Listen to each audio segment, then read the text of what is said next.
Man, can you believe it's 33 years now since this epic movie was released? Man, I am old.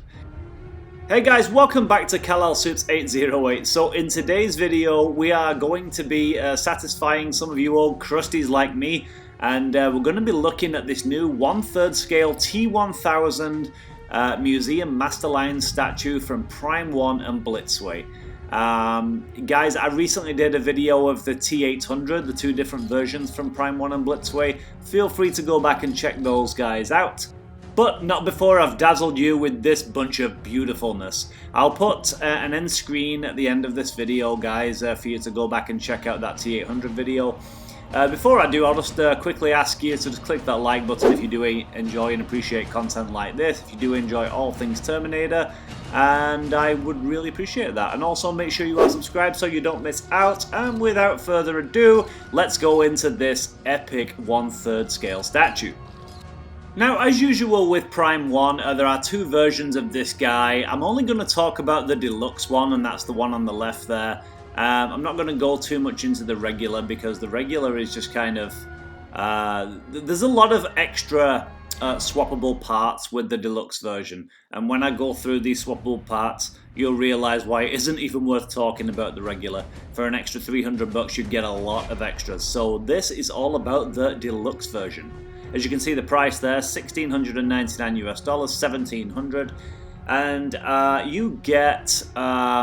with the regular head there, you get these awesome sunglasses that you can put on him, like this. But also you get a switch out head with the massive donut bullet hole in his head.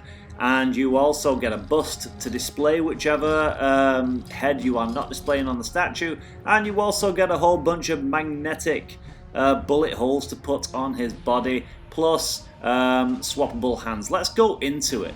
Now, as any good T2 fan will know, this is from this iconic steel mill scene at the final battle there, where he wagged his finger at Sarah Connor. And I have to say, Prime 1 again with Blitzway. I've said previously, Blitzway are the best in the business, in my opinion, to do it.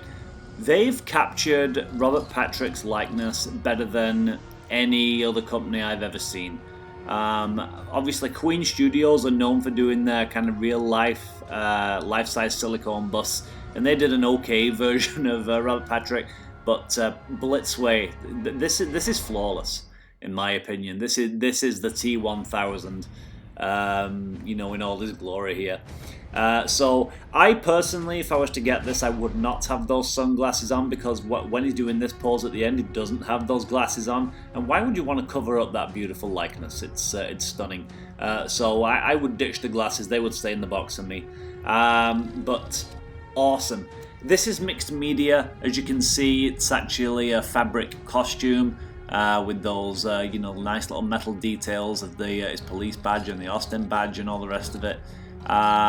Those are magnetic bullet holes that go onto his body there, and I just think the even the likeness of the donut head there is just perfect. Like, the paint applications are just amazing.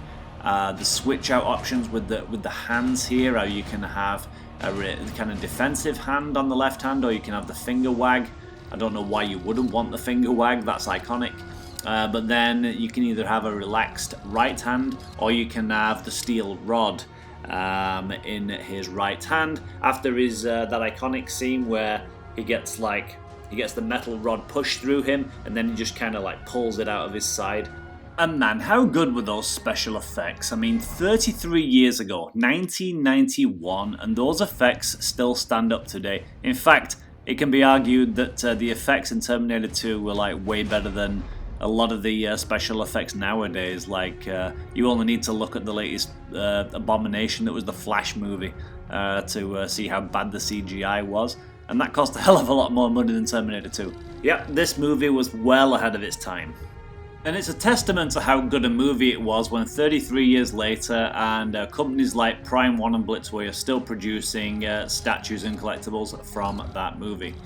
Arguably the greatest sci-fi movie of all time, in my opinion anyway. But back to the statue. Yeah, so like I said, the paint apps on his face, the sculpting on his face, typical Blitzway fashion. Absolutely perfect. I don't know that you will ever get a better T1000, a better Robert Patrick likeness than this. I very much doubt it. The tailoring on that costume, the way it fits, is perfect. It seems to be very screen accurate from all the pictures I've looked at. I love the fact that with the Deluxe you get these this bust. P1 have been doing this quite a bit recently, like with the Predator line and whatnot, and it's a great idea. So then the switch out head, you want to display it, right? You don't want to put it in a box or in a drawer somewhere. You want it on display. So if you get the Deluxe, you get the bust to go alongside, so you can actually have both likenesses displayed, which is amazing. I think that's more than worth the extra $300 in my opinion. The only downside, and it's very nitpicky for me, is this base. It lights up with LEDs, as you can see, the kind of like lava glow there, the orange light. And I like the fact that it's got a T2 Judgement Day plaque on it, but it just seems a little bit generic. I think they could have done a little bit more. I see what they're trying to do. They're just trying to make it the kind of like humdrum, steel mill, kind of boring scene. But I think they could have done a little bit better with that. I don't really know what they could have done better, but they could have probably done something better. It just seems to lack a little bit of imagination. But the figure itself, absolute like 10 out of 10 for me. So as stated, this is around $1,700 US for the Deluxe version. That's before shipping, taxes and all that good stuff. Edition size of 500 for this one. And pre-orders are starting tomorrow, January 18th. And this guy's expected to ship April 2025 to July 2025. So you do have a little bit of time to save up for this guy. And guys, if you are a Terminator 2 fan like me, you might want to subscribe to this channel because there is a lot of Terminator related content on it. Feel free to go back and check any of these videos out. I've reviewed lots of collectibles from the world of Terminator, so feel free to go back and check any of them out. And guys, what do you think about this 1/3 scale T1000? This is an absolute beast. It's going to look awesome alongside the new either Final Battle or Cyberdyne Shootout T800. Are you going to be getting this? What do you think? Comment below. And guys, like I said, if you enjoy content like this, if you haven't already, I would appreciate you just gently clicking that like button. It really does help out the channel and I do appreciate it. Make sure you are subscribed. And with that said, thanks for watching. I'll catch you in the next one.